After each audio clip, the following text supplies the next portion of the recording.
I've got some great slides for you today.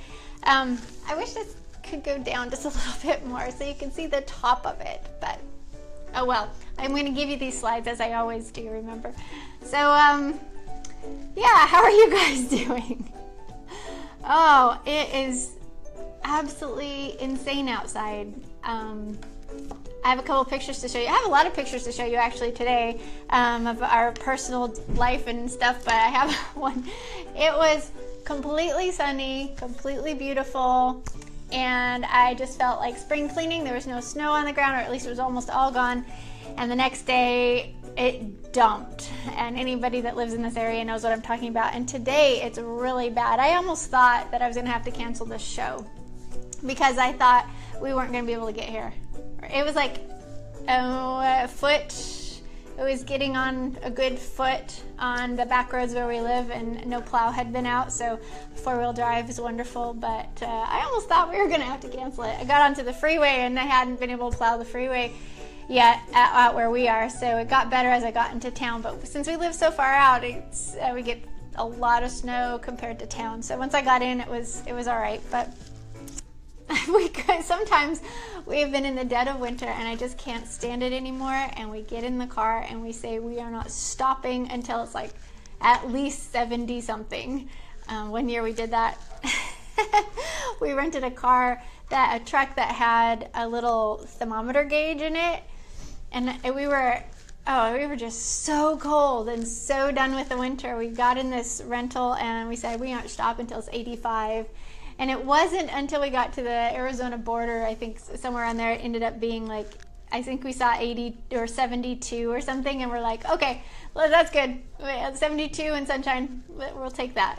So, I have in my phone like the weather in Israel, because I like to know what it is there versus here. And I'm like, oh, it's just so just even. I just need even. I hate these drops. That's what I don't like the most about this area, is the huge drops. I think just by going south, you're instantly going to get warmer, but Isaac says, no, girlfriend, it doesn't work like that. Because we go south, we hit Utah and Salt Lake, and it's cold. And I just think it should be warm just because we're going south. All right, this is a very important thing we're going to talk about today. So just hang tight with me. Hope you have some tea or curled up somewhere to watch and to engage with me on this, because frankly, this is where the rubber of repentance hits the road. Today, I really wanted to talk about Purim. And so I was thinking in the sense of I was going to talk about Purim as in, you know, the history of it, the story of it, the deep prophetic meanings of it and stuff like that. But there's actually one thing to talk about prior to even getting into the story, I think. So at least getting into the prophetic layers of it. And I think that this is a perfect day to begin talking about Purim. But there's one aspect of Purim that is so incredible to me. It's a word picture, and I fall back on it a lot during very, very hard times. So now I know that maybe perhaps some of you don't think we should be celebrating Purim. I hope that you will take a second look. I hope that I can show you why I think we should rediscover it, and that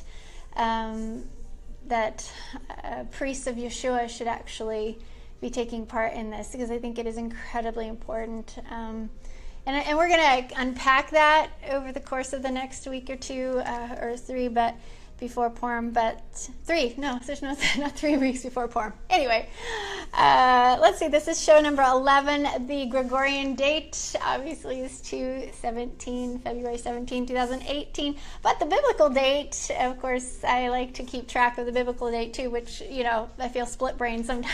I'm a little schizophrenic because I live in the world, but I also, you know, Papa's calendar supersedes the world's calendar. The biblical date is the 30th day, basically, of the 11th month in the year 6017 from creation. Now Isaac and I teach, live, the biblical calendar of Aviv, barley, and sighted moon. So I'm not going to get into that yet, but what we are going to do is just begin to discuss Purim, because that is coming up. Purim is in 14 days. Does that make you happy? Do you like Purim? Yeah. Yeah. Hadassah loves the feast. She's like all over it. All right. But the topic today, what we're going to chat about is Purim. The one thing about Purim I love. Okay, we're going to talk about this. Feasting while your heart is in pain. Okay? Feasting while doing hard is something that Isaac and I talk about. It's kind of a phrase we have. Feasting or obeying at all costs, even when your heart is in pain or you're doing hard. So this is a huge topic we're going to get into a little bit later, and I'm just going to get kind of real with you. So, and I got pictures to show you and stuff, but did you guys use the what was I going to say? Did you use the Prezi that I gave you from last week's show, the change from the Levitical to the Melchizedek priesthood, that big Prezi I did? I spent hours and hours and hours and days on it. Did you guys get a chance to look at it or use it? Yeah, some of you did. I hope so. Just let me know there. I'm really interested. Yay! There we go. Shabbat shalom, everyone. My first slide. 15 minutes into the show. I'm sorry, girls, but ladies. So Shabbat shalom, ladies of Teshuvah and your families. This is Hadassah right here. She loves to study her Bible in the candlelight. So I wanted to just quickly show you. I ran into this incredible. It's called Rock Island Books YouTube channel. And I really like it. I've really only looked at one or two, so don't take me up on the whole thing there. But I thought that the way he was going through the Hebrew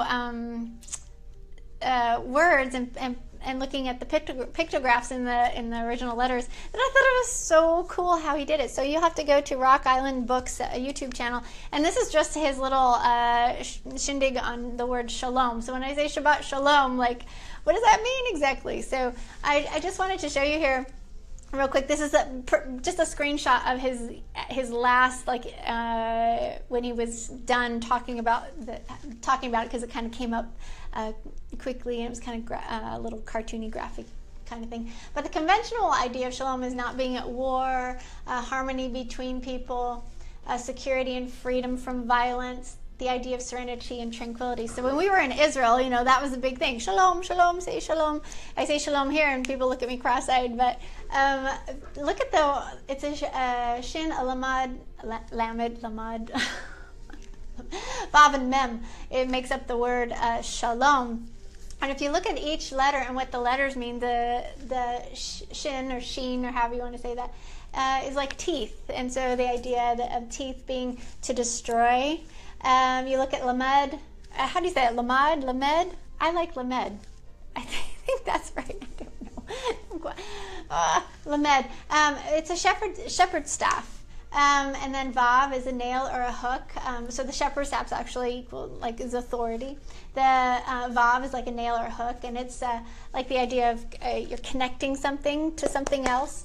The mem is like waters, and it doesn't just mean gentle, wonderful flowing waters, but it can mean flood or tsunami waters, kind of like chaotic waters and stuff. So that you look at the idea of chaos and confusion.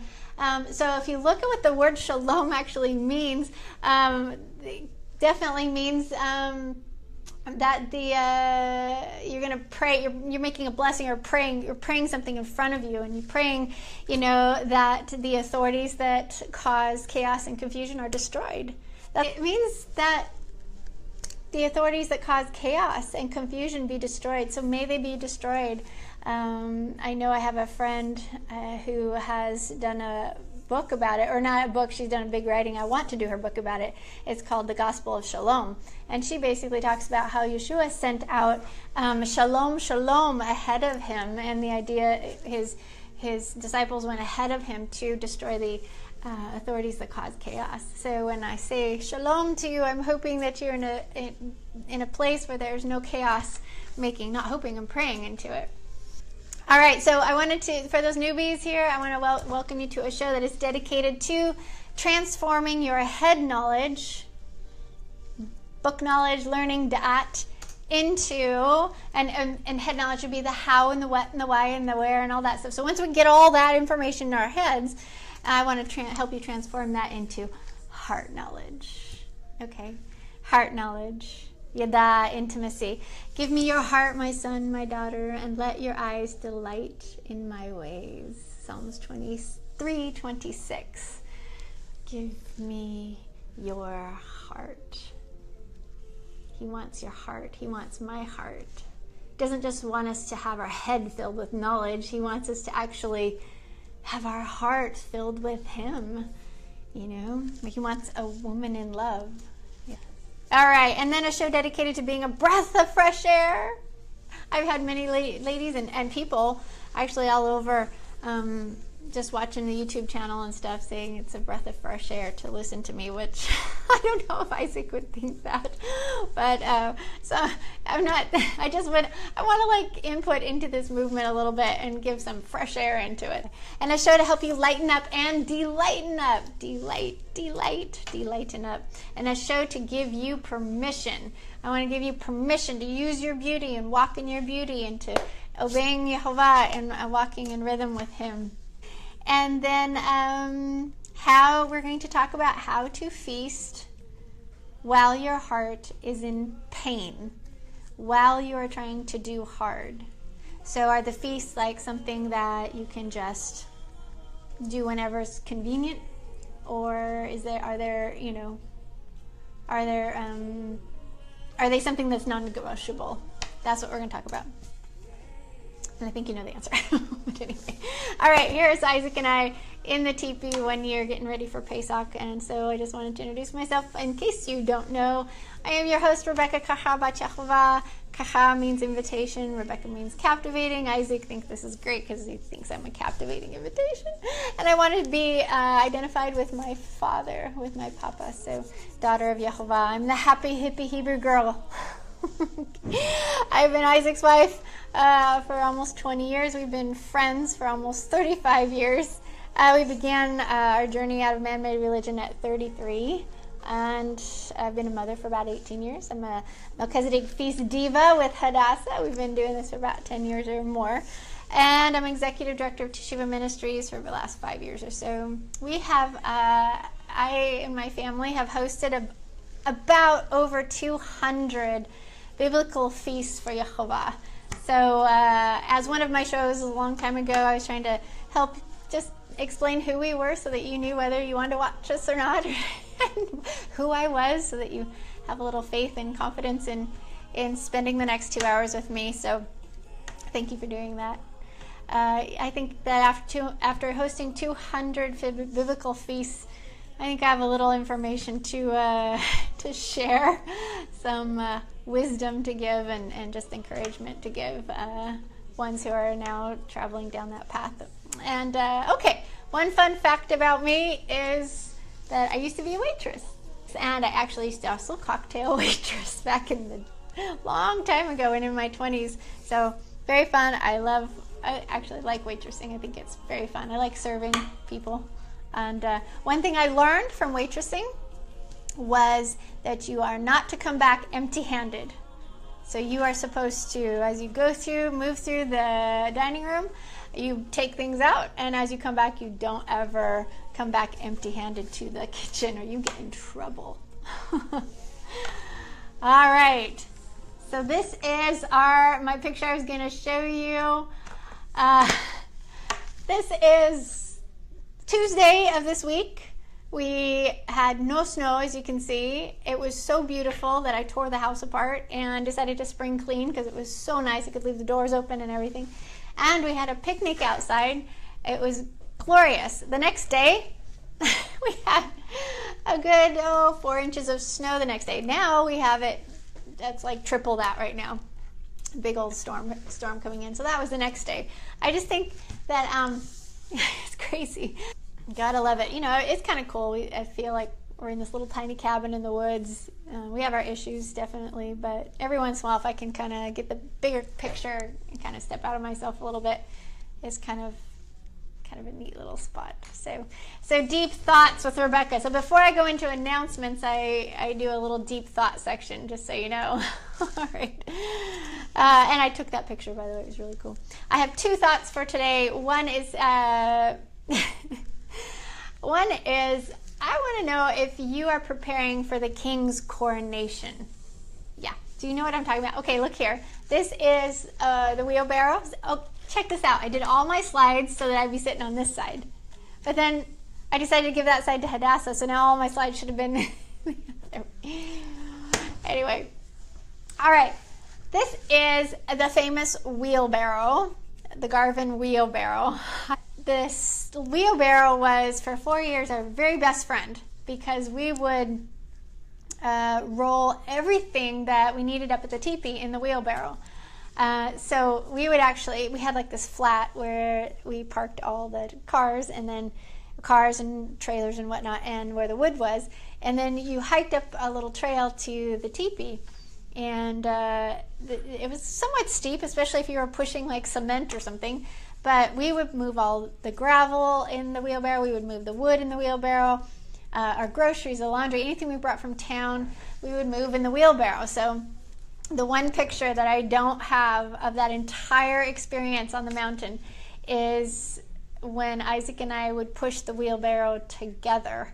So we would be pushing, so let's say, rocks.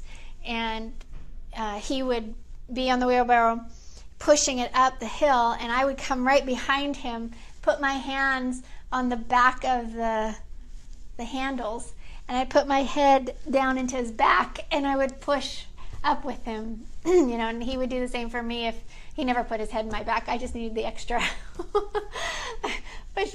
But we would push this wheelbarrow up and down these paths together as we were surviving out in the woods. And it's the one picture I don't have any documentation of. But one thing that became our best friend was this wheelbarrow. And so the other day I was talking to Maggie, about my older daughter, about the coronation of the king, and how much I was, you know, how much I had to bring. I was so excited. I was telling her about this, and she goes, yeah, I can imagine you putting everything, you know, in your wheelbarrow and hauling it to the palace for the coronation. And I'm like, yes, absolutely. But then I realized I have way too much stuff for one wheelbarrow. I would have to have a lot of people helping me with other wheelbarrows. So what am I talking about? I bet you're wondering. Yeah, so that's why I have people leaving the show. It's like, what's she talking about? The wheelbarrow is an example, okay? One of the things that I think is something that we don't think about at all is that the king is coming back. The king is coming back. Like, sit with that for a minute. I know this isn't the time of year to really be thinking about when the king returns, but I know he's coming back in the fall, but we have to prepare early, do we not? And I can imagine there being this incredible coronation day. And I take things literally. There's a coronation. There is a moment when we will see that crown go on him. There's a moment when he will be named king of this planet, when Hasatan's butt will be, like, you know, bound and sent into the abyss and that sort of thing. But I can't imagine coming empty-handed. I never have been able to imagine coming empty-handed. So as I've gone through the course of learning the feasts, I love all the hearts. That's awesome. As I've come into, you know, understanding the feast, and then moving my family into them, and starting to create things that I needed for the feast, I've been realizing that all these things that I've been creating are actually gifts that I'm going to have to bring to my king. He is king, as in he was the lamb. He came the first time as the lamb and to be the sacrifice, but the second coming and all the fall feasts are all about him returning as the king, and he hasn't done that yet. So there will be a coronation day. I have no doubt about it. In fact, Yom Teruah, if you look at the ancient traditions and stuff like that, as far as I understand, that Yom Teruah was the time that they actually coronated kings. So I think that this is, if you think about it, the king is coming. Like real, true royalty is coming back. He's not here right now. The scriptures testify to the fact that he is not here. He has gone so that the rock could come, remember? He is in heaven, seated at the right-hand side of Yehovah. So he's not here right now. He's here in spirit through the Ruach HaKodesh, but he's not here. He's coming back. And when I think about, oh my, the king is coming back, this planet should be like humming with activity to get ready for the king's return.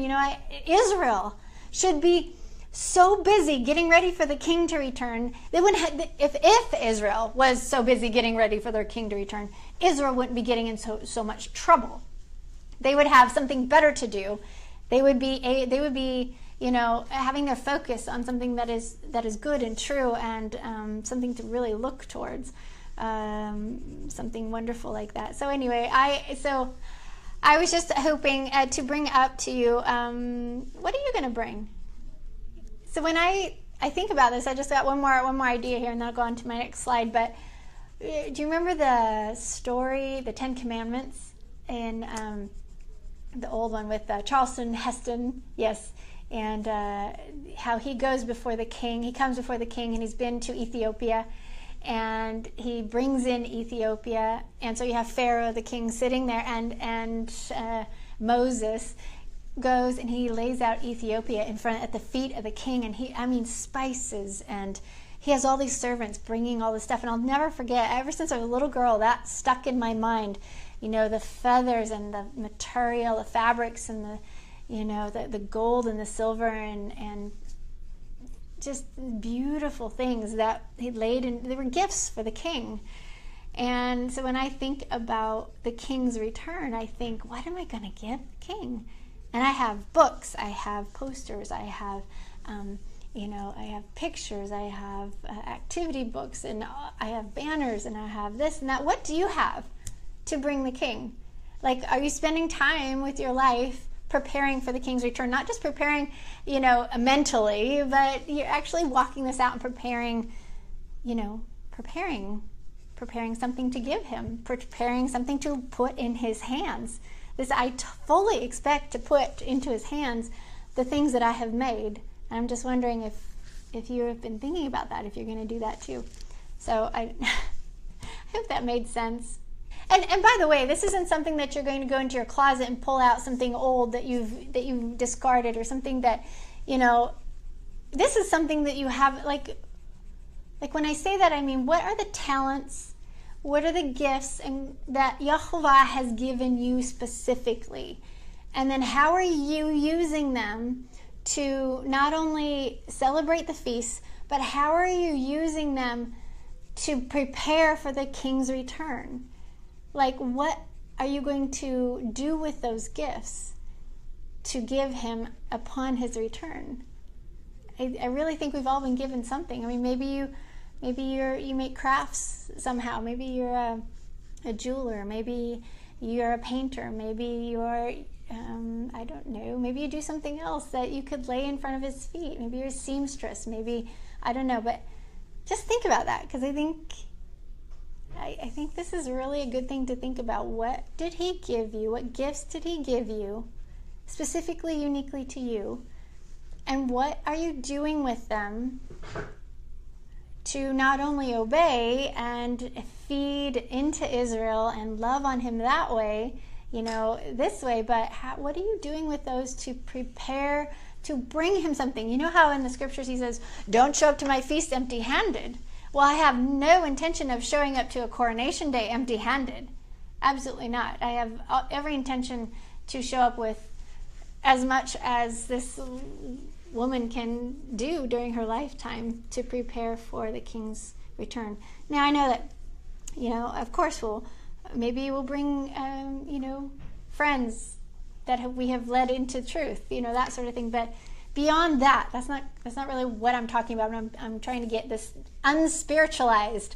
I'm really trying to help bring our walk down from being so spiritualized to actual, like, tangible reality.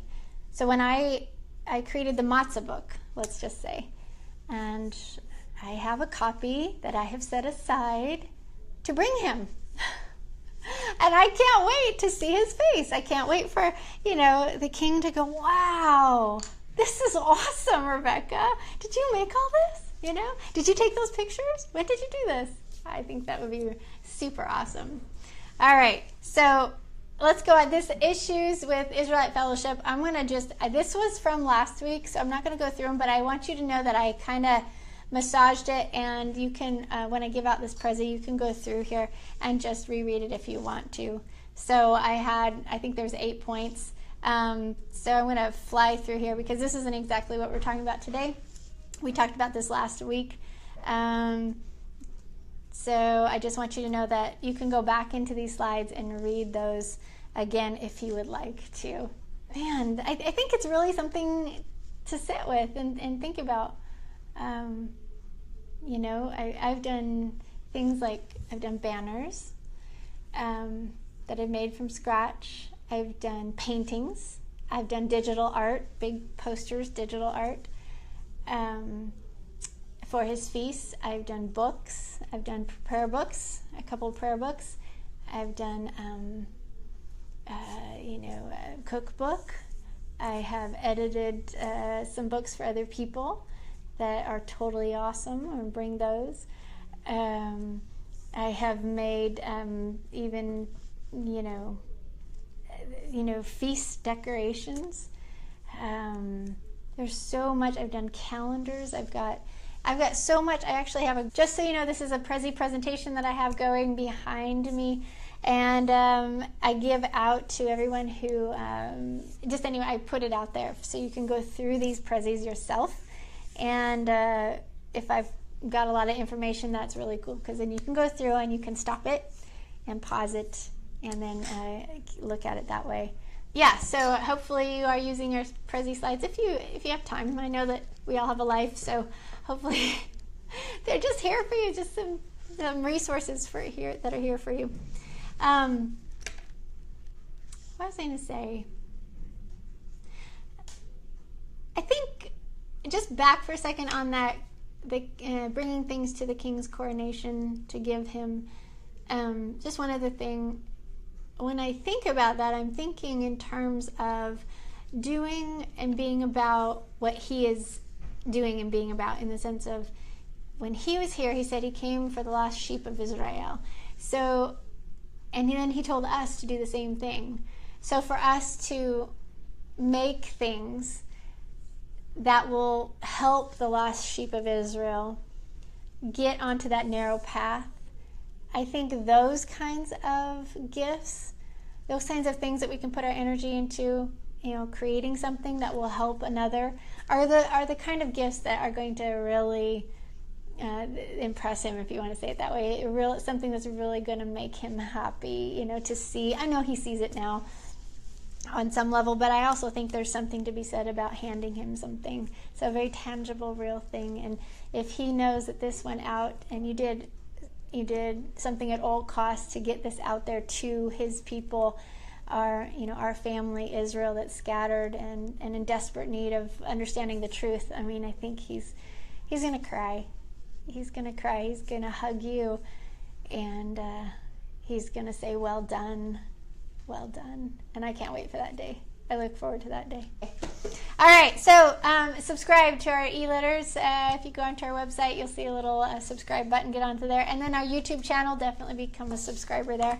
Also, share our group here and let it grow. Let's help it grow.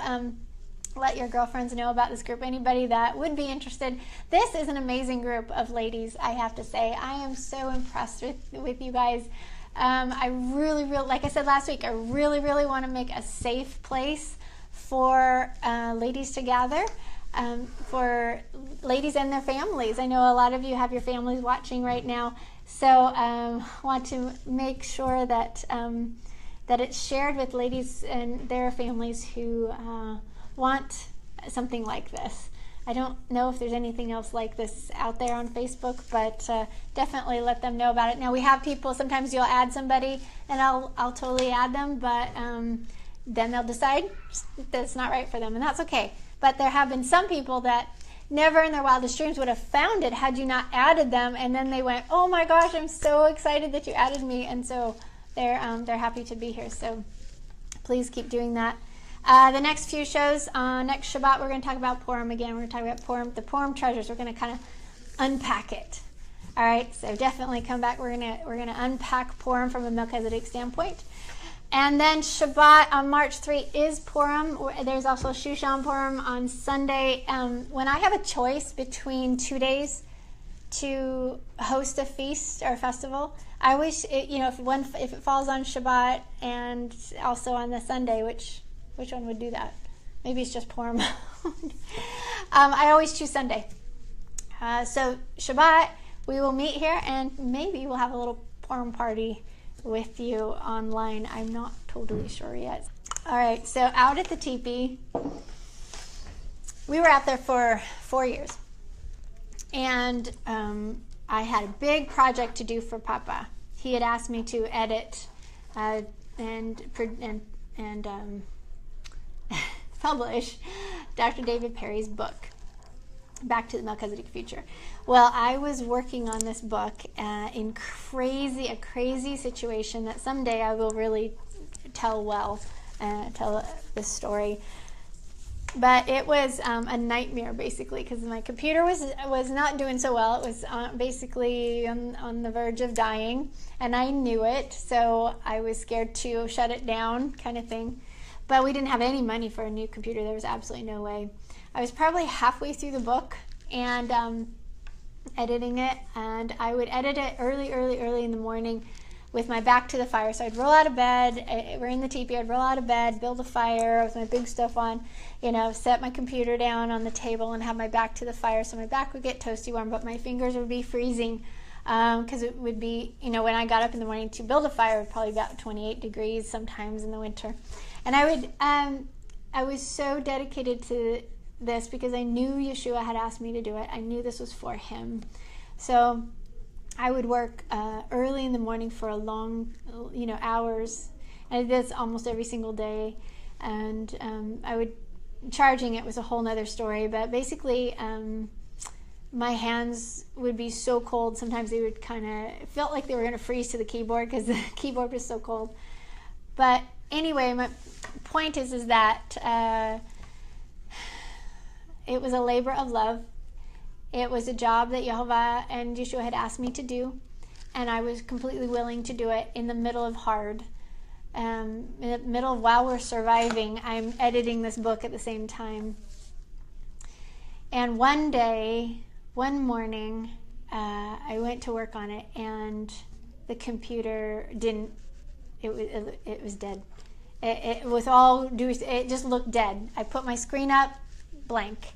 And I was like, oh no. I didn't have backups. I didn't have anything. I was just, this poor girl up in the mountains trying to do this impossible thing. And if I squinted really hard at the monitor, I could see just a little bit. So I just closed it, and I was so depressed. I knew that this was shot. And I had taken it to town, and they said, yes, it is shot. And you're very lucky that it's not gone, that everything's not gone. So I decided to just put it away for a little bit. Well, one morning I woke up. It was the middle of the summer. And it was in winter. I had been editing all winter. During the summer, it was like probably 4 o'clock in the morning. I got this vision, and I saw myself out in our field that had a little meadow down, a grassy area down below the teepee, and I saw myself hold up the computer over my head.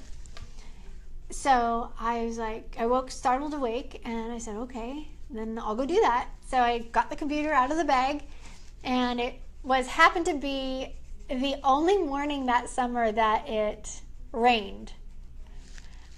Do you remember this? I don't remember if you remember this, but it was raining that morning.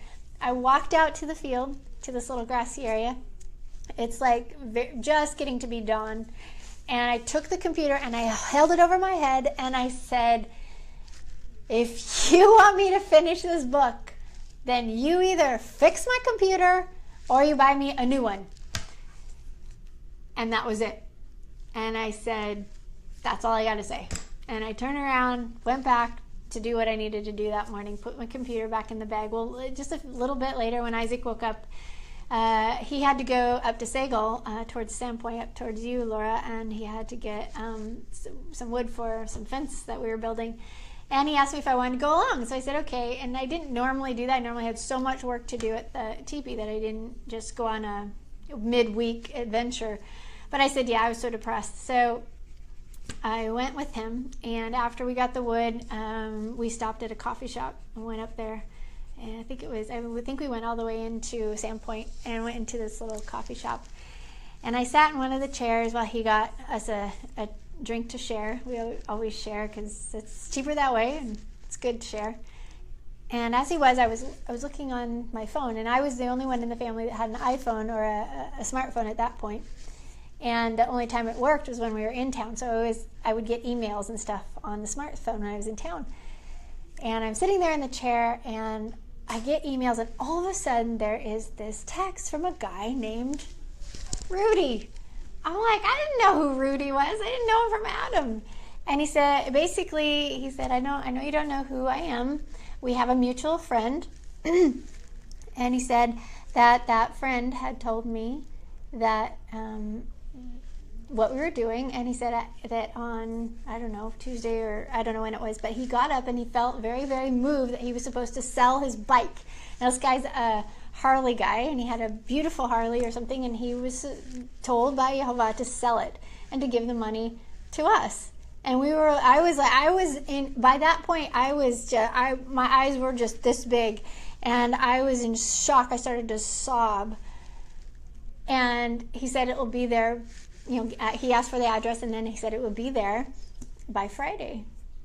And I got to tell you, I was undone. I was so blown away. But this was just Papa showing up once again. He'd been doing it over and over and over and over. And here was this time when I said, you either do this or this, and I can't. It was his problem, because if he wanted me to do this, then he had to give me what I needed to do. Otherwise, what he wanted me to do wasn't going to happen. So I felt very, very confident that, if he wanted me to shelve it for years, that was his problem. If he wanted me to do it right away, then he would fix the computer. I didn't realize how quick that answer was going to come. So the prayer was that morning. The coffee shop was that just hours later.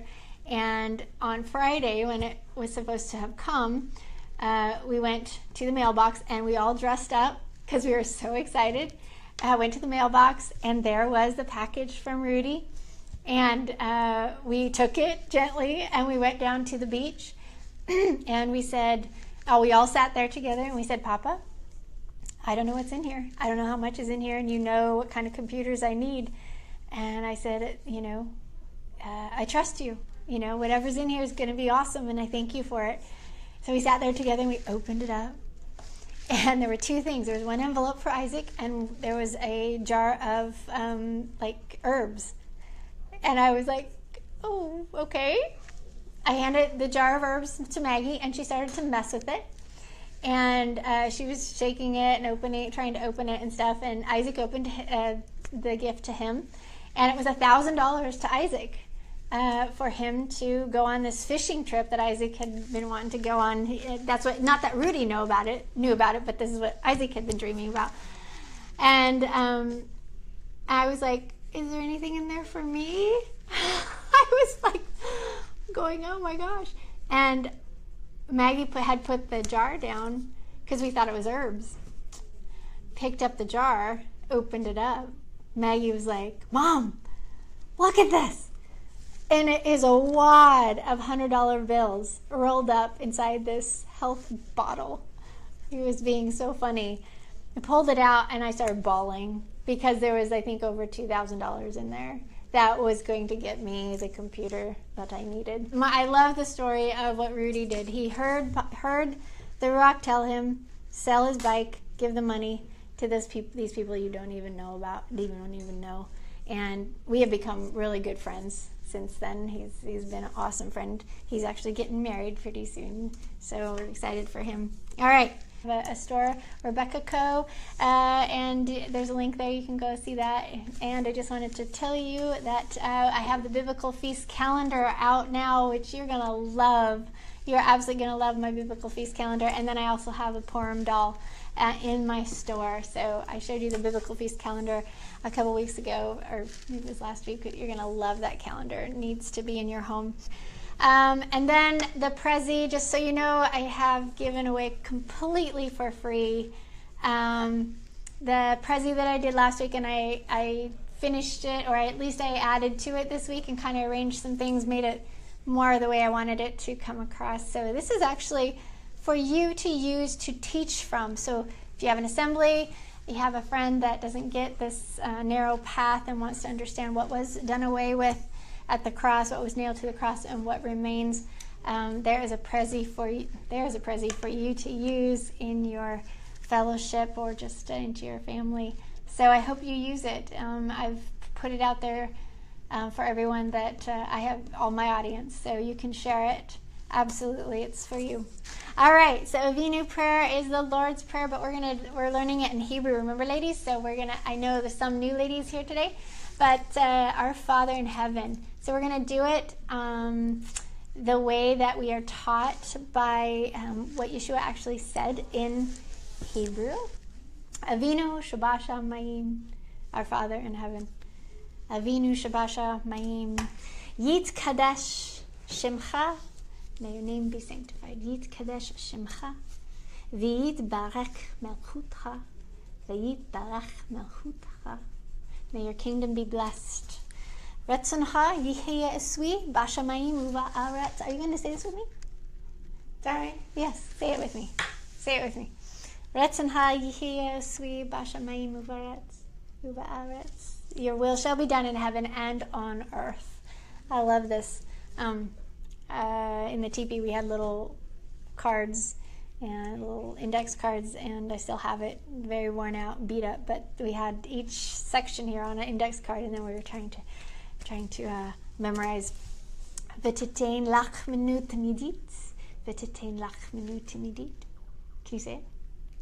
V'titein lach minu tamidit. Nice. Give us our bread continually, is what Yeshua said. He said, forgive the debt of our sins. Umechol lanu kachtoteinu shakashir. Umechol lanu chatoteinu ka'ashir. Nu tamidnu. Chatoteinu ka'ashir. Forgive us our debts, as we forgive the debt of those who sin against us or who wrong us. Anachnu mohalim lachotim lanu. Anachnu mohalim lachotim lanu. Sounds. Do not bring us into the hands of a test. Papa, no more tests. No tests. Don't bring us into the hands of a test. Did you know that Yeshua said that we could ask for that? Bial tevinu l'dei nidsion. Bial tevinu l'dei nidsion. Do not bring us into the hands of a test, Papa. Vishom rinu mikora. Protect us from all evil or peril. Vishom rinu mikora. Protect us from all evil. And it ends right there. There is no pomp and circumstance, as I said. There's no more after that. So what you saw in green there, sanctify the name. How do I sanctify the name? So I have a little picture here of the file in the ladies group. If you go up to the left-hand side of the group when you're looking at it, down at the very top, you will just run down through and you'll see the word files. Click on that and then you will see sanctify the name. Hi, I love all the bubbles and the hearts. Sanctify the name. So this is what this page looks like. And basically, you go in and you click up here, it says edit doc. So you edit it and you're going to add your paragraph and a picture if you want about a story that sanctifies the name. So we sanctify the name in 3 different ways. We can proclaim it, as in use it. We can exalt it and bless it by this sort of thing, where you're actually going to, bless his name for something that he has done for you. So like in the story of Rudy and the computer, I bless his name. for doing that. I bless the name of Yahovah for interceding on my behalf, or Yeshua for interceding, but bless Yahovah for hearing my prayer and actually bringing me what I needed. So, and then number 3, we can do good deeds that he approves of in his name, showing his character, right? Because we're going to reflect him. Baruch Atah Yahovah. You must say his name, Yahovah Elohim. All right. So do you understand how this works? I really want you to, I hope that you understand how this works, because how to sanctify the name, I'm trying to help us all work together as ladies to do that. So you're gonna add your story below mine, and then it's gonna be more and more, and we're gonna have such a huge. This is like, again, this is like something we're gonna bring the King, right? So I'll print it off, I'll put it in a little book form, and then I will bring it to the King and see how the ladies of Teshuvah blessed the name of Yahovah. This is how we sanctified his name while we were waiting for you to return, Yeshua. Exodus 9:16, and in very deed for this cause have I raised you up, for to show in you my power, and that my name or my character may be declared or sanctified through all the earth. If we don't do it, the stones will cry out, right? So help me do it. Help me, help me, help me. All right, here we go. Rebekah's show and tell. I have a show and tell today. Yes, I do. It's right here. My show and tell is our tzedakah box. I have it right here. This is by Emmanuel. He made this. I got this. I like to support Brother Judah when I can. I love some of the stuff they do. Their art is really cool. But this is our little tzedakah box. Now, I just wanted to show you this. I don't think I've shown it here on this show. This is a place that we put all of our tithe into to dip out of for 2 things. So we place our tithe in here, unless it's so much tithe that we can't fit it all in there, which would be a wonderful problem to have. But we dip into this tithe for 2 things. And the first thing is, of course, as the scripture says, we dip into it for the feast. So whatever feast is coming up, we look at what we have in there.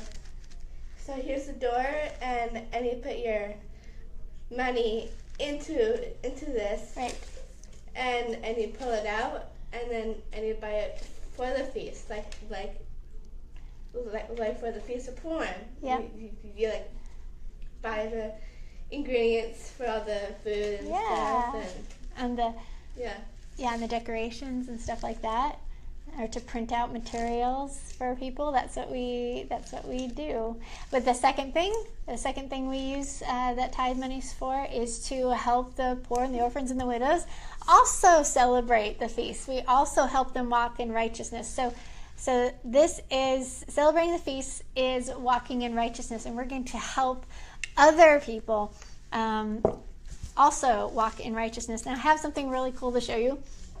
This is Deuteronomy 16:20, and it talks about, Deuteronomy 16:20 says, justice and only justice, or right doings, you shall pursue, that you may live and possess the land which Yehovah your Elohim is giving you. So that justice is actually the word, if you look down here, which number is it?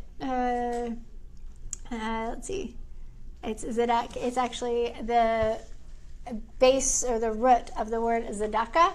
This is what tzedakah. So tzedakah is typically translated charity, but in all reality, that is not a very good translation of that. It's actually tzedakah is more.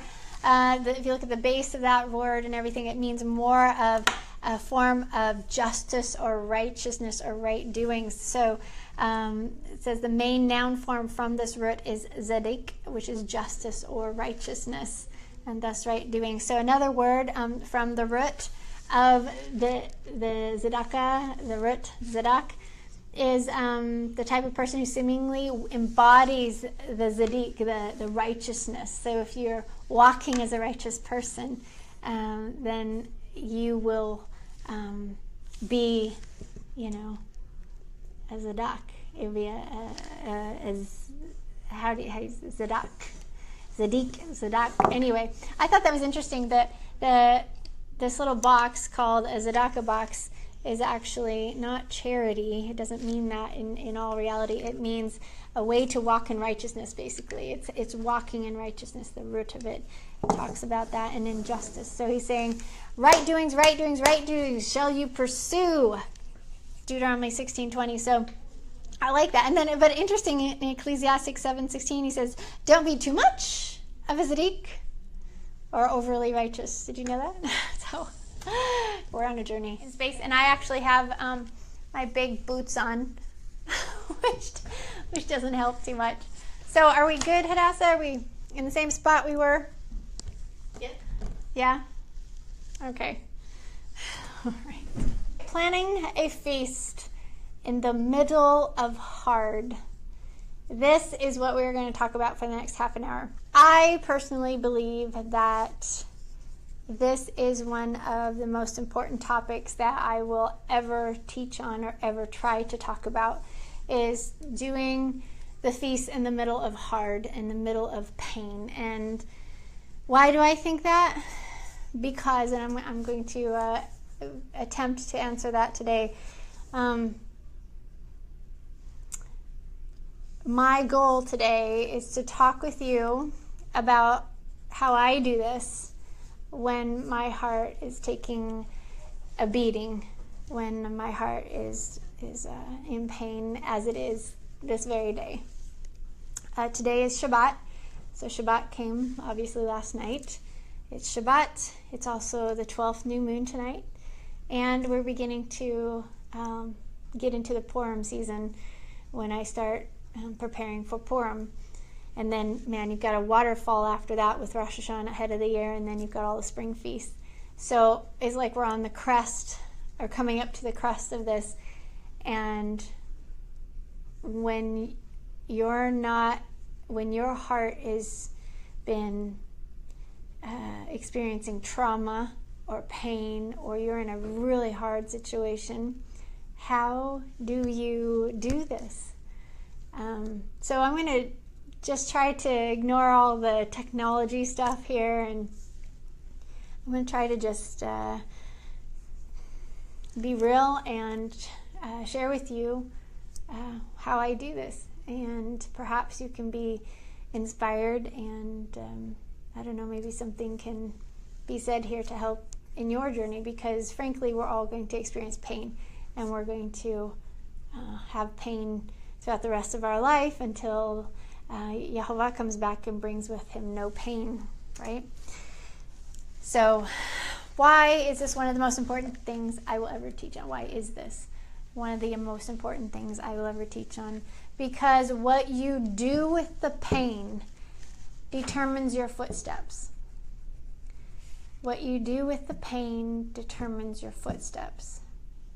Now, Ruach HaKodesh, please speak through me, because I got to get rid of the idea of people walking by. I've got to just focus on you, because this is huge. I know it is. And it's one thing, Papa, to just sit in the living room with Isaac and banter about this. This is another thing to try to talk to a phone. I know there are ladies behind this phone, and I know this is important, so please give me your words. When I said I do to Papa, when I promised him on Shavuot many, many years ago that I was going to be faithful, I made a promise to do this until death do us part. I have to bring my heart along into this journey. If I don't bring my heart along, then there's no point to this whole thing. It's stupid. It's absolutely stupid if I don't bring my heart along. What you do with the pain determines your footsteps, okay? So, does anyone have, by chance, are you rejected by family members? Does that hurt your heart? Do you feel alone?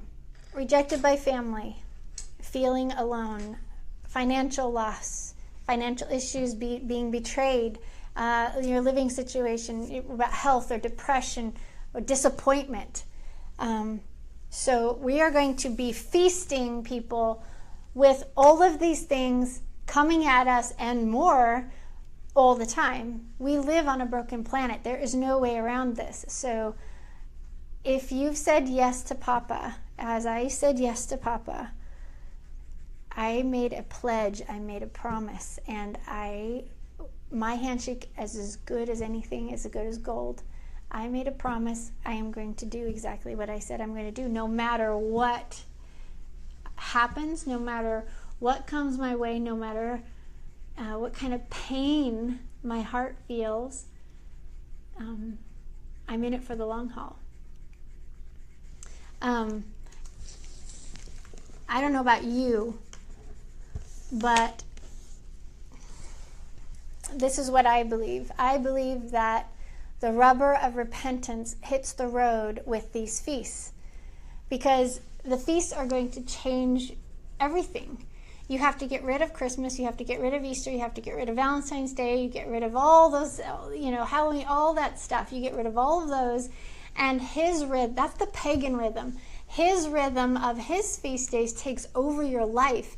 And man, when you're walking in a 7-day, every 7th day you're doing a Shabbat, every month you're doing a new moon, every year you've got 7 high Shabbats to celebrate, plus the winter festivals, and we celebrate the Ascension and the Rosh Hashanah at the head of the year as well. And we have a resurrection party on top of it, so we're actually doing a few more just because of what the work of Yeshua and stuff. We want to honor him. So we have that rhythm is so intense, and it takes up so much of your life, and this is where it affects you the most, intensely, I believe, is this rhythm, because you are going to have, family, friends, and society wondering what the hell you're doing and why you're not, doing their stuff. So it's very, very set against.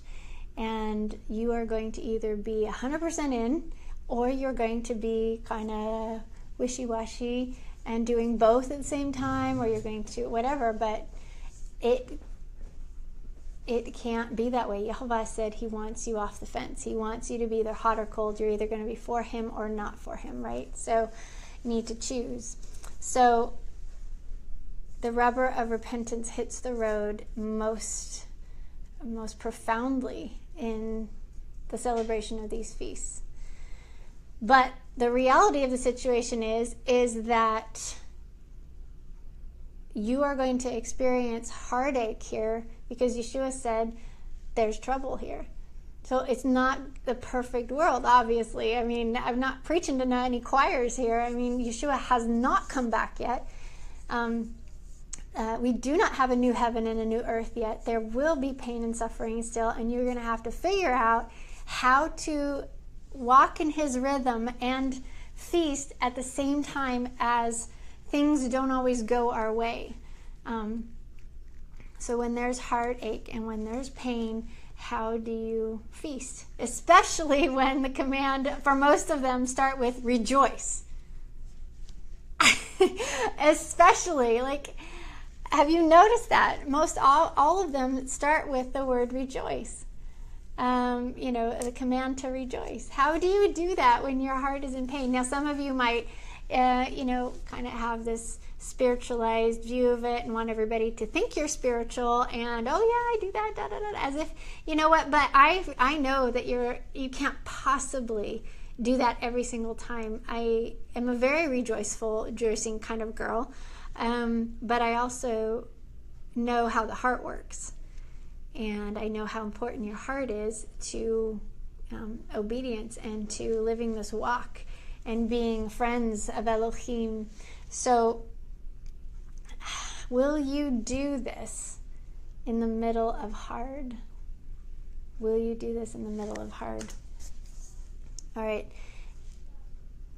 Why should you do this in the middle of hard? Because this is faithfulness. This is faithfulness. This is what this means. It doesn't mean, when he uses the word faithfulness, I'm sorry, but it doesn't mean just what's in your head. It means what you're walking out day by day. What will you go to the wall for?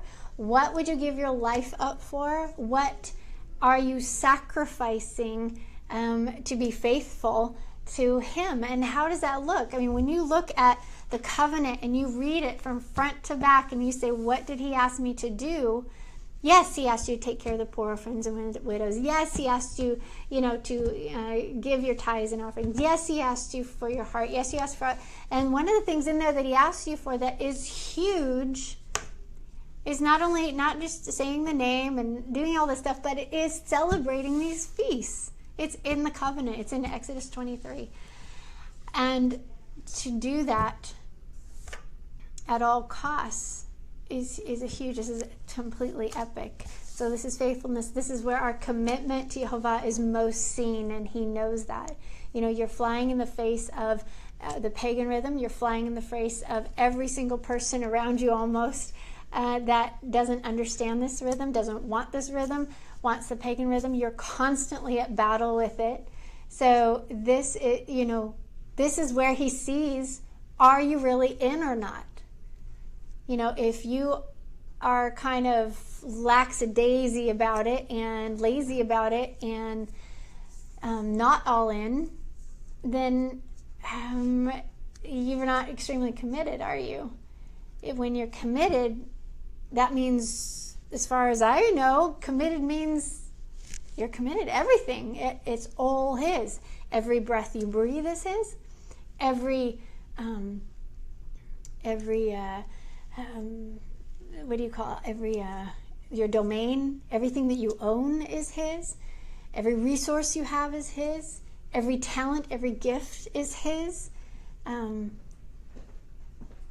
it's all given to him. And it's going to be, this feast rhythm is where your commitment to him is going to be most seen, because in this feast rhythm is where you're going to give all those things. You're going to give your resources. You're going to give, your energy, your talents, everything you're going to, that you have, your resources that he has given you, you're going to put into the feast. This is where you take up your cross and you follow Yeshua. This is what is meant by that.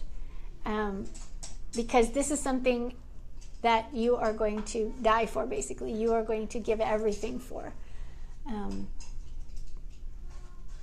So this is where you take up your cross and follow Yeshua is meant, because you're going to follow him at all costs.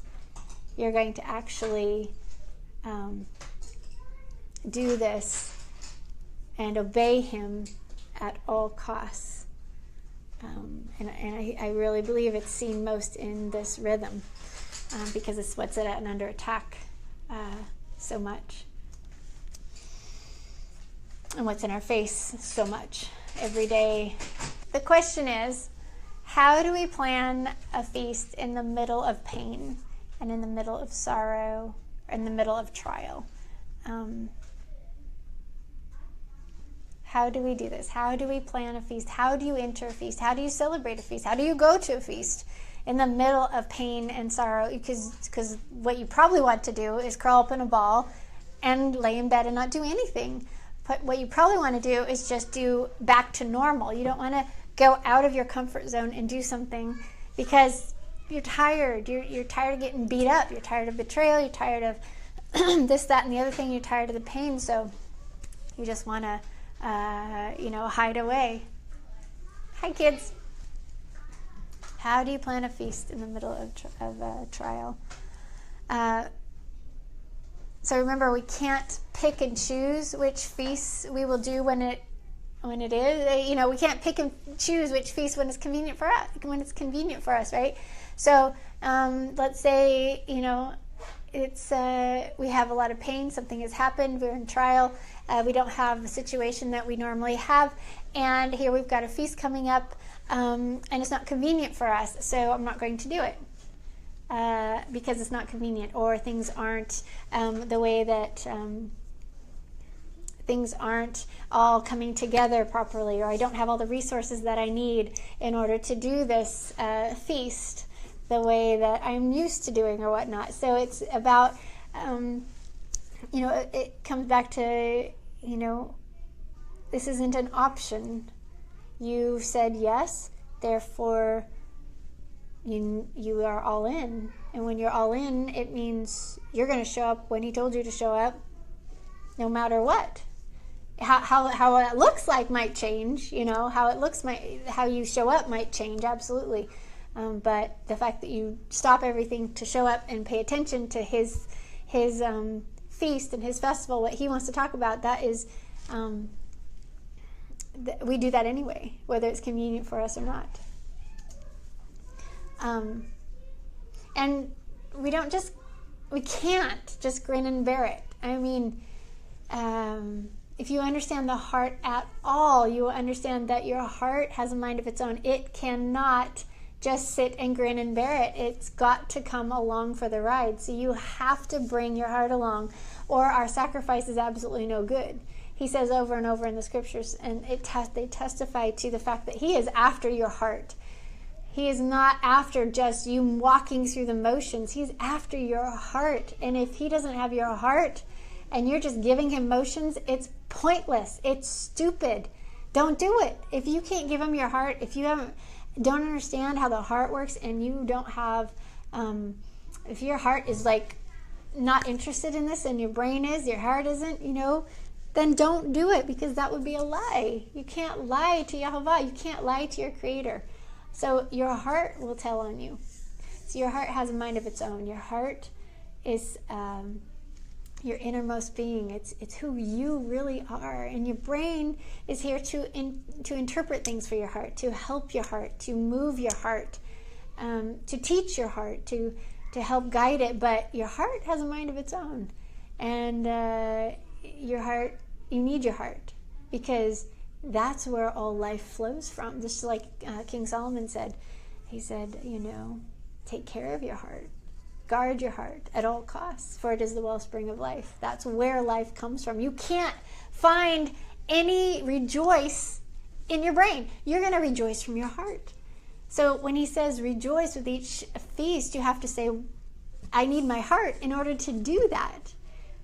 Just like when he says assemble, you need people to assemble with, right? You can't just assemble by yourself. You have to have other people. That's why in different times, I have gone out to the highways and the byways and asked the people off the street to come assemble with us on a feast day, because I wanted to obey the command, because assembly makes it so much better. I mean, the more the merrier, right? Maybe afterwards they have issues, but during the feast, it's great. But the same thing with your heart. You have to bring your heart along, and otherwise it's just no good. You cannot just force your heart to go through the motions. So how do we do this when our hearts are breaking? All right, so this last week was really, really hard on us, and Isaac had his test on Friday, and we truly thought we were going to walk into this Shabbat with joy, just automatic, easy joy, right? Something that just came because something went well, something went our way, and that joy was just going to come and fill our hearts, and we would get to just, be joyful. Anyway, we didn't have to, try to woo our hearts into it or figure out it. It was just going to come and overflow us, right? Well, it didn't happen that way. We didn't enter Shabbat last night with joy.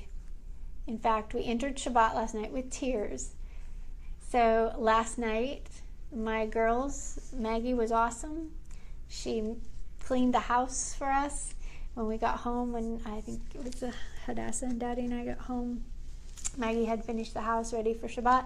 Hadassah quickly went and got the table prepared before sunset, and she got all dressed up beautiful. And so did Maggie, and both Isaac and I we always change our clothes for Shabbat. That's kind of how one of the things we do in our home is, if we've been working all day, I don't want to sit down to the Shabbat meal with work clothes on. So we actually change our clothes to come to the table and put something nice on. And we both put something nice on, sat at the table, and I did the candles and cried. Cried out my prayer to Papa, because my heart was breaking, and so was Isaac's. And it was good. That's the way it's supposed to be. You're supposed to let your heart breathe. You're supposed to show up in reality, like authentically. Don't show up to his feast thinking he wants you to paint on a happy face. He wants you. He wants your heart. He loves you. He doesn't want you to fake it. You can't fake it, and he knows it, And if you don't feel like dancing and you don't feel like singing, that's fine. You don't have to dance and you don't have to sing. Now, sometimes that helps, but the inertia that it takes to go from depressed, sad to that, sometimes that's too much. Sometimes you just have to sit back and you just have to wait for Papa to breathe life back into you, and you can do that by sitting at a feast table. All right. There's so much to that. And I hope on some of these slides I had for today, we were going to talk about Purim. And then I threw these slides together last night and this morning because I knew that this was important. My heart was breaking last night. And the last thing I wanted to do was sit here and talk to you. I wanted to go hide away. I wanted to go, do anything but have to put on a smile. But I also realized this is Shabbat. This is the new moon tonight, and Purim is coming up. And I started realizing that it was important for me to share with you how somebody walks into the feast with a broken heart, how to do this, because you can't fake it, and I don't fake anything. I can't fake anything.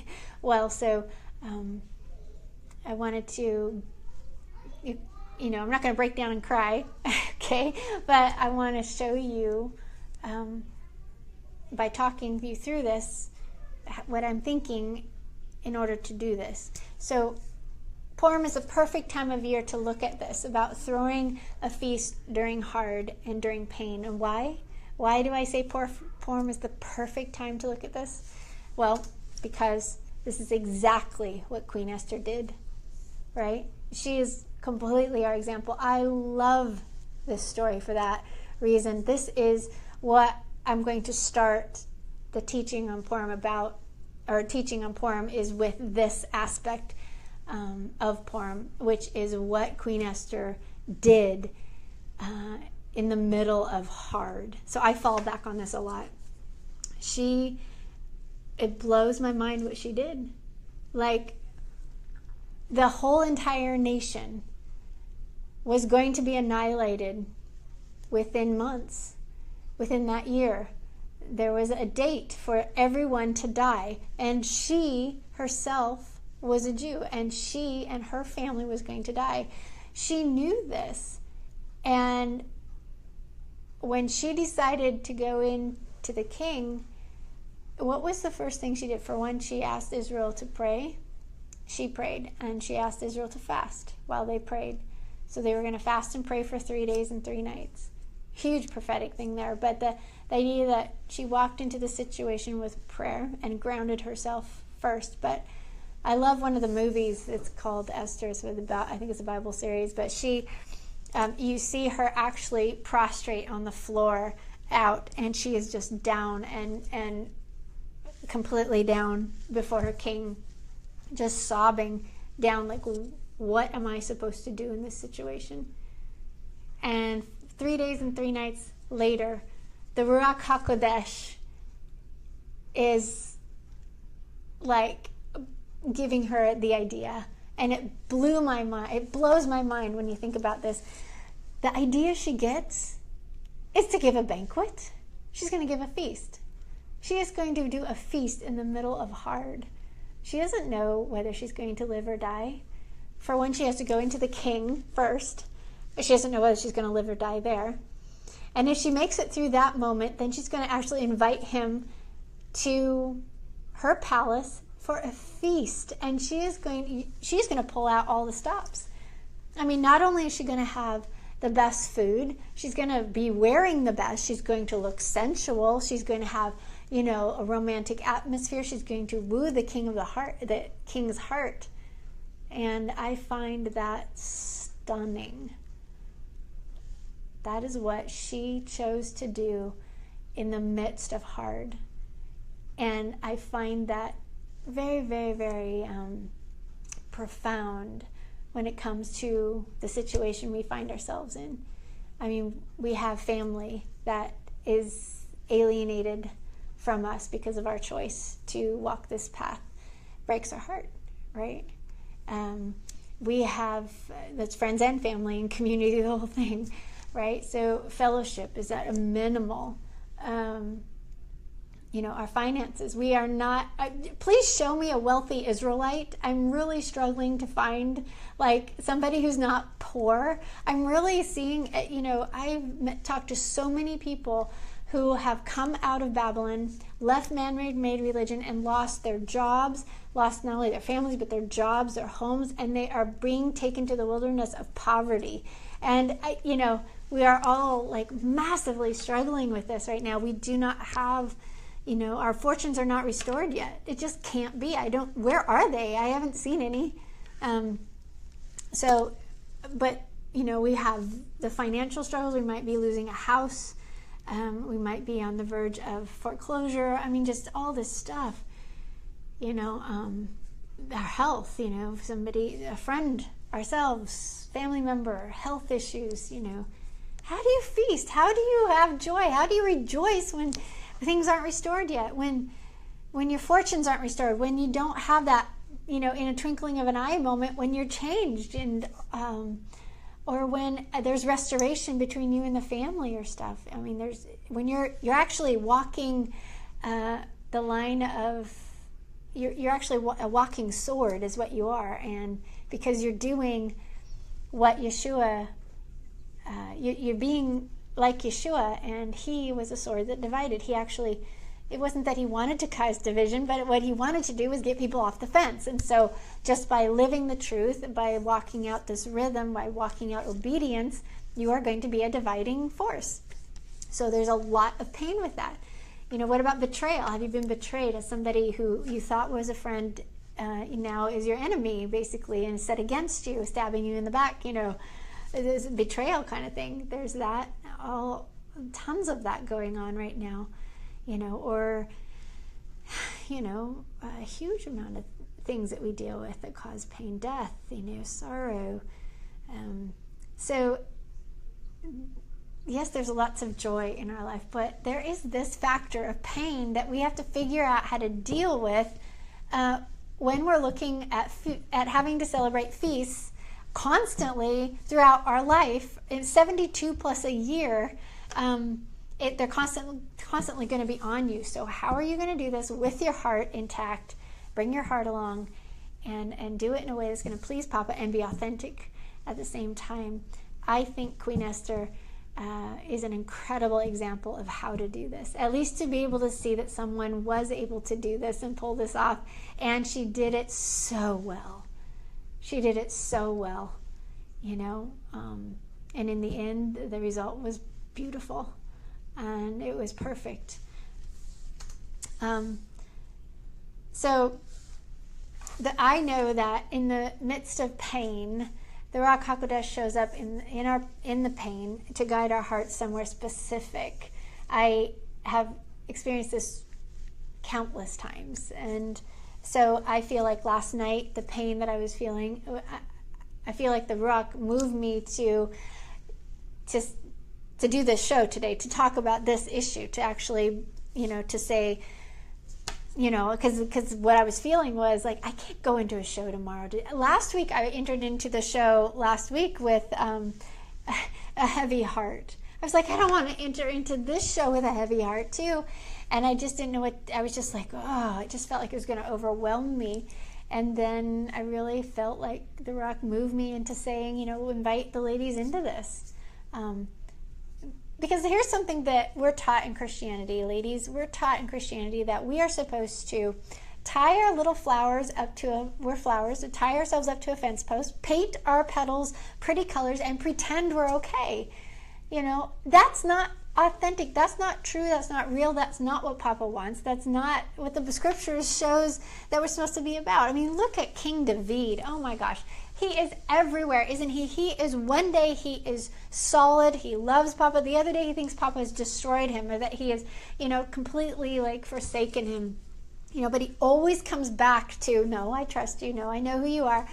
But he's crying through that, right? He's in deep stress, deep anxiety because of what's going on in his life. So the Ruach HaKodesh definitely shows up in the pain, though, to guide us, and it guides our hearts. I think the pain wounds us really deep, and I know that Yehovah said he would wound us and then he would heal us, right? There's been lots of times that I feel that he says, welcome to my world, Rebekah. So he actually invites me into a small part of the pain that he feels. And he's, when I have trouble filling a table, and the guests are so not there, he says, welcome to my world. When I'm in pain after everything that I've done to try to get people to come to his feast table and I can't fill it, he's like, welcome to my world. And I have to say, wow, that was good. That to be able to meet Yehovah, Elohim, in the pain, to be able to feel just a little bit of the same pain that he feels, that I can understand how he feels. Oh, that's worth a lot right there. And I'll go through anything to have him say, I love you so much, Rebekah, and I like you so much that I want to share with you how I feel. It's just overwhelming to me. The feasts give Yehovah a huge opportunity to speak into our lives if we will let him. Many times I hear the Ruach loudest during the pain, like I said. So But one thing we have to do is we can't fight it. So we fight the pain, trying to fight it off. It just focuses on the pain by doing that. And if we don't assume, so there's a lot of things we assume. We assume maybe we assume the wrong things. Maybe it's not him. Maybe it's evil. We assume that the other person's doing this for this reason. We assume this, assume that. But in the end, our assumptions sometimes do not help us. They never help us, actually, I don't think. Knowledge, truth, but not assumptions. And then if we know who to hold on to through the pain. So I know I'm very clear about when I'm in pain, my go-to is Daddy. When I'm in pain, my go-to is to his shoulders to cry on, to sob on. And if it's during a feast time, so be it. And then if we're willing to go there. So there's a lot of people just, I'm a mom, and when my kids are not feeling good or something's wrong, I just want to fix it, right? I just want to make it all right. I have all the answers. I have all the solutions. I know how to do this. I know how to make something, good, change things around. I can tickle, make them laugh again. But in the end, that's not a good, healthy way to do it for everything. As in, when you're dealing with pain, it's not good and not healthy to cover it up. You have to put it somewhere. You have to go somewhere with it. And I always go to Yehovah. I always go to Papa with the pain in my heart. And some the rest we'll keep going here. I've got some of the things that I want to say right now are in the slides, so I'll wait. And then we've got to trust him. We've got to trust him. The point is not to look pretty. The point is not to look okay. The point is to wrestle with Yehovah. The point is to trust him. The point is for your brain to remind your heart of how he came through before. And to encourage your heart, your brain is to encourage your heart to say, he'll come through again. Don't worry. He's here. You stay faithful. You stay true. And he can do lots of things with that. He's going to stay faithful to the end to you. It needs you to stay faithful to him. So your brain is going to help your heart remember who it is you trust. Who it is your heart trusts, who that entity is. And then another thing, like when I enter to a feast, this is for him. This isn't for, this is for Papa. This isn't for anyone else, really, in the end. This is what he's asked me to do, therefore I show up because he asked me to, and I do it with all my heart, no matter what state my heart's in, because I'm doing it for him. I'm not doing it for anyone else. And then I am also very clear that this is his rhythm and that it is his problem to get us from point A to point B. So if he wants me to be able to live in his rhythm, then I know that he's going to give me what I need to do that. Now, it may not be everything I think I need, but he's going to make it happen. Or he's going to give me the opportunity for me to make it happen, that I can embrace. So he's going to give me, the opportunities to do it no matter what. It may not look as grand or whatnot as I want, but it is his problem because he is Elohim. I need an Elohim. This is why I'm sacrificing to this Elohim to do for me things that I can't do for myself, right? It's when all of this gets confused that walking this narrow path becomes pretty much impossible. Yeah. So around feast time, Isaac and I have noticed that there are more attacks during around feast time than any of it. Now, of course, it doesn't help that there are 72 plus feasts a year, so there's plenty of opportunity to get attacked. But as the high feast days or the big ones show up, and I believe that Hanukkah and Purim are big ones, there is a ton of attacks that come. The pain that we feel a lot of the times is quadrupled. Just the pain of life. Just living, just the problems with living here on a broken planet next to broken people, as a broken person, broken systems and everything, just living in that, and then having extra attacks right around a feast time. I mean, this is hands down, this is what happens. And if, there are times when it doesn't, but generally speaking, it feels like the most attacks come during feast time. And I have to say that, man, it's weird because Purim, for the last about 4 years, for us personally, has come massively under attack. We rarely have entered this with easy joy, like joy that's just there, just flowing, everything's working together well, the fellowship's going great, things are just flowing easily, smoothly. It doesn't happen. And for the last 4 years, there's been a ton of pain, betrayal, heartache to the core. So, but why is this?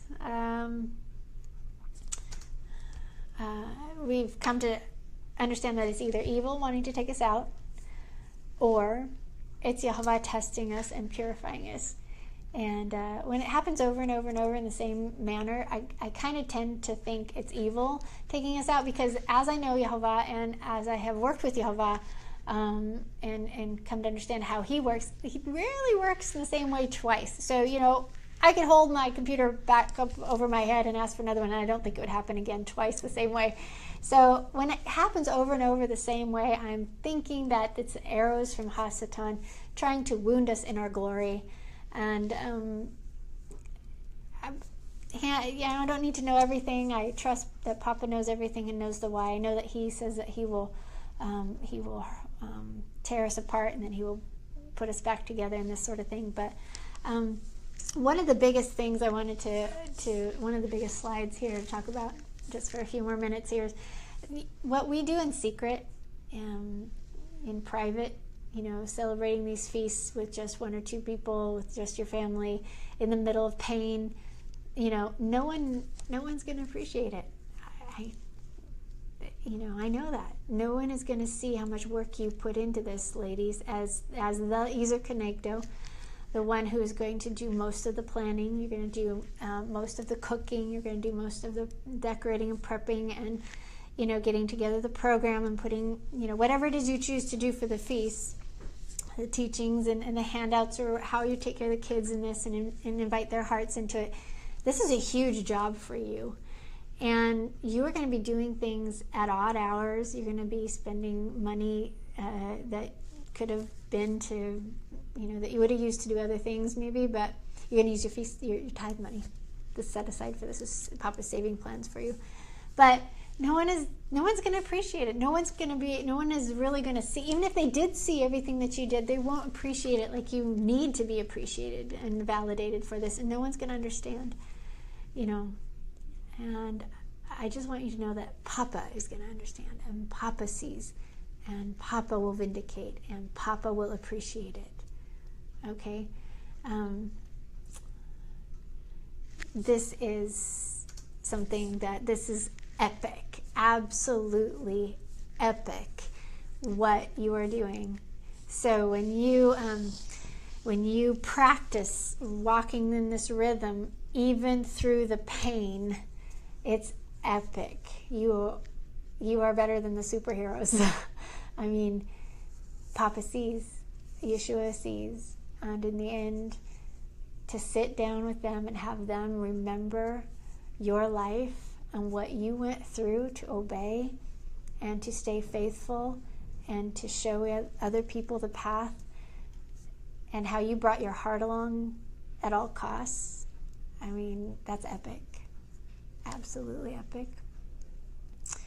And something that, dealing with the pain is something that we've got to figure out, because like I said before, the pain, Yeshua, it's not, the pain isn't prophesied to go away until Yehovah comes and removes all tears, right? So we're going to have to figure out how to deal with this. Now, not every feast has this sort of stuff, but I felt like this was an important topic because, I haven't, I've done this, like I said, I've hosted 200 feasts, over 200, I and my family have hosted over 200 feasts, and we've had lots and lots of people, very, very few people. I have only missed one, and I was sick. I've only missed one new moon, I was sick. But I brought my heart along into it, and I have to say this, is that when you're doing hard, like this is me on the floor doing dishes in the teepee. When you're doing hard and you feel like you're not royalty at all, and you have this royal feast to put on, somehow when you embrace that and you start walking that in that path, you will find joy. Like salvation is in that walk. For me, it's kept me from what I mean is, for me, it's kept me from the edge. And I don't know if you understand that, but without this rhythm that controls my life, I would be a goner. I would totally be a goner. I love meeting with my King on these days. I feel the Ruach move, even in the pain, and it's so beautiful because I can write when I'm in pain, and the things that I can write in pain, whoo, I think they're good. I mean, I do. I really think that, that if everything was just perfect and fine, we just, waltzed from one to another, had everything we need, all the money we needed to do it, all the fellowship we need, everything was good, and there would be no depth there. There'd be something missing. And so right now we're in a time of purifying. We're in the time of, are we really in? Are you really committed? And when we just put that one foot forward to walk in his ways, even though our eyes are bloody, even though we feel so beat up, even though we feel so hard, life is so hard, and we're so much in pain, you put that one foot forward towards Yehovah. You begin to take your mind off of what caused the pain, and you put it right onto him and say, what is it you want to talk about right now? And you engage with him on that, there is salvation right there, because it pulls you away from the edge. Because, the pain can drag you down over the edge. There's a lot of people that have, taken their lives because the pain is too much. They didn't have anywhere to turn to. I have somewhere to turn to. I turn to Yehovah, not only to give him my pain and to, bang on his chest and to cry like a baby and say, what is going on? To do that, but I give him all that, but also for him to be able to control or guide my thoughts. And for me to surrender and let him do that is huge with pulling me back from the edge. And for him to be able to speak through the pain. Now, when I have, a lot of times, Isaac will speak into my life in that moment. And it's words from Yehovah. I know it is. Other people will as well and will pull me back. But it's when I hear, it's when I hear from Papa and I know what I'm supposed to be about. Like, there's no time for me to go over the cliff. I don't have the time for that whole mess, jump over the cliff, smushed. I don't have time for that, to get all cleaned up and everything and come back. If I can just turn to him, focus on him, and this is the way you do it. These feasts are the way you do it. It's the way you officially can do it in a way that is very personal and corporate.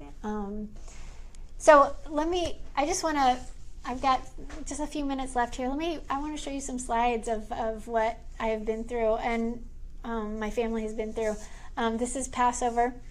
So it's Passover morning. We hope to wake up to a beautiful warm day. We had 14 to 17 people coming, and we were at the teepee.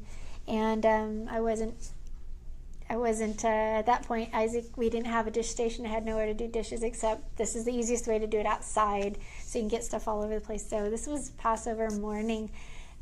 This is where I did dishes. So we were on the ground for a while, for a year. I did dishes on the ground, and then he began to build me a dish station. So this was us out, and this is actually Shabbat dishes, honestly. We didn't normally leave dishes out like this because the animals would run away with the items.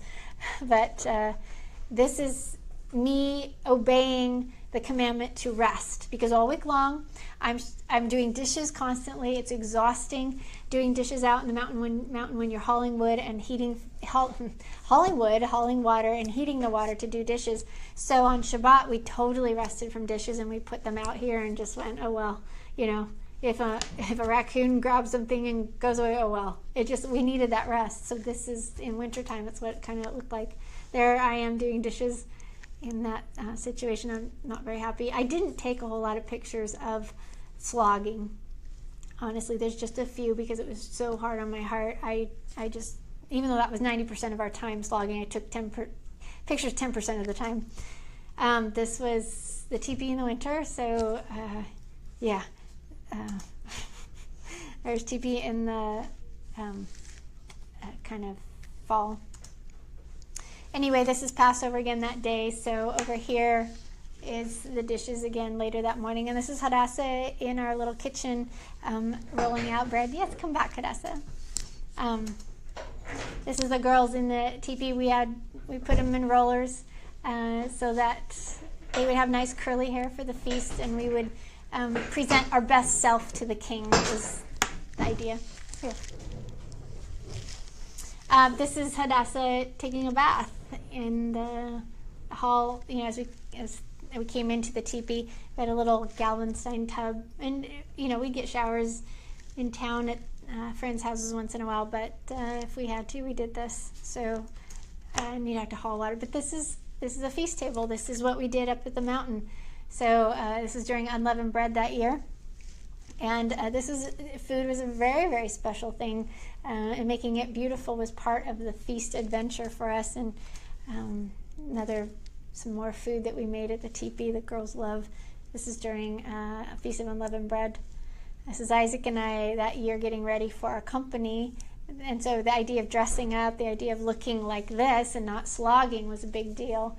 So, And then this was the teepee that night for Passover. We had, I don't know if you can see it, but there's people all around here. They're actually up in the loft and on our bed and around the corner. So we had about 14 I think ended up coming that year. We were prepared for 17. We moved all the furniture out, and this is what it looked like during the day. So we moved all the furniture out of the teepee somewhere. I don't even know where we put it. And then had room for everyone to come. So, the girls got to dress up, had some love that day, felt good, weren't slogging. This is a feast day. This is a simple feast day, but took a lot of work. This is Yom Teruah on the beach. This is while we're living at the teepee, and we organized this and brought the table down, and then ended up having this beautiful feast with so many wonderful people that came. I cooked everything, and then look at this. Yeah. This is Yom Kippur. 10 days later. From the picture I just showed you, we had a full feast table. I could not get anyone to come back for Yom Kippur. Yeah. So incredibly hard on the heart. You're trying to build a fellowship, just won't come together. It'll come for one thing, but they won't show up for the next one. Very hard to develop friendship. I just thought I'd show you Hadassah doing dishes out during the summer on our dish station before the dish station went up. So just a couple things here. Here, let me go this way. So I do it like Esther did. I do it. I feast no matter what the situation of my heart. I do it like my life depends on it. Okay, like my life actually depends on it. I will embrace it like my life depends on it. And if people come, it doesn't matter. If they don't come or they do come, it's hard, but at the same time, this is for the king, this is for him, and I enter it like my life depends on it, just like Queen Esther did. And my heart will never let me fake it. I know how to bring my thoughts into subjection, but my heart doesn't lie. So I have to use my mind to woo my heart some, but I work with my heart. I don't force it. I can't force it. I need my heart. And then I lean on Papa while I let my heart cry or breathe. I lean into him. And here's my trick. One of my tricks is I allow the feeling of pain to come, and I let it go right through me. Okay, I wonder if you understand that. I let it come, and then I let it go right through me. So it's not a sin to have anger or to be angry. It's what you do with it. That's the problem. So I don't want to hold on to it and keep it. I'm going to move this message. I don't want to hold on to the pain. So if the pain comes and I grab it, it hits me right in the gut like a football, and I hold on to it, it's going to be really bad for me. I let it come, and then I let it go right through. And in that, it's so painful. It's like a sword going right through you. But it's so much better and shorter than if you hold on to it.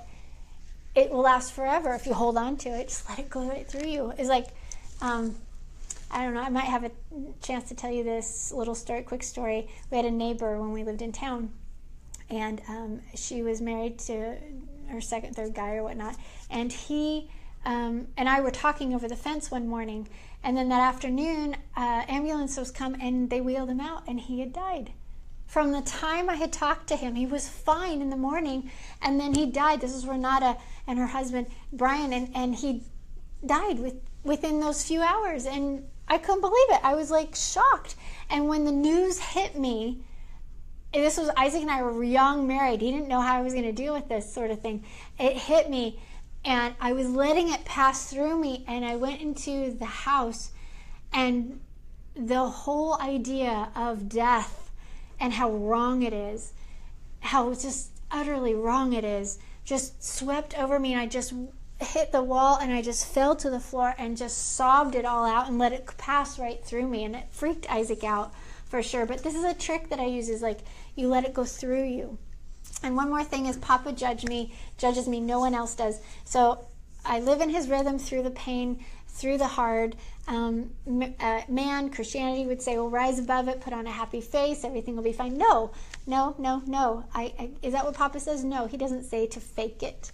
No, you're not judged for being angry. Like I said, you're judged what you do with it. You're not judged for the pain or whatever. Fill in the blank right there. You're not judged for whatever. You're judged for what you do with it.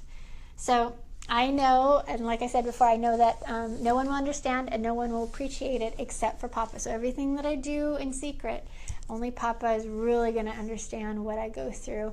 Isaac is probably going to understand more than anybody else, and then the girls, but Papa will know for real.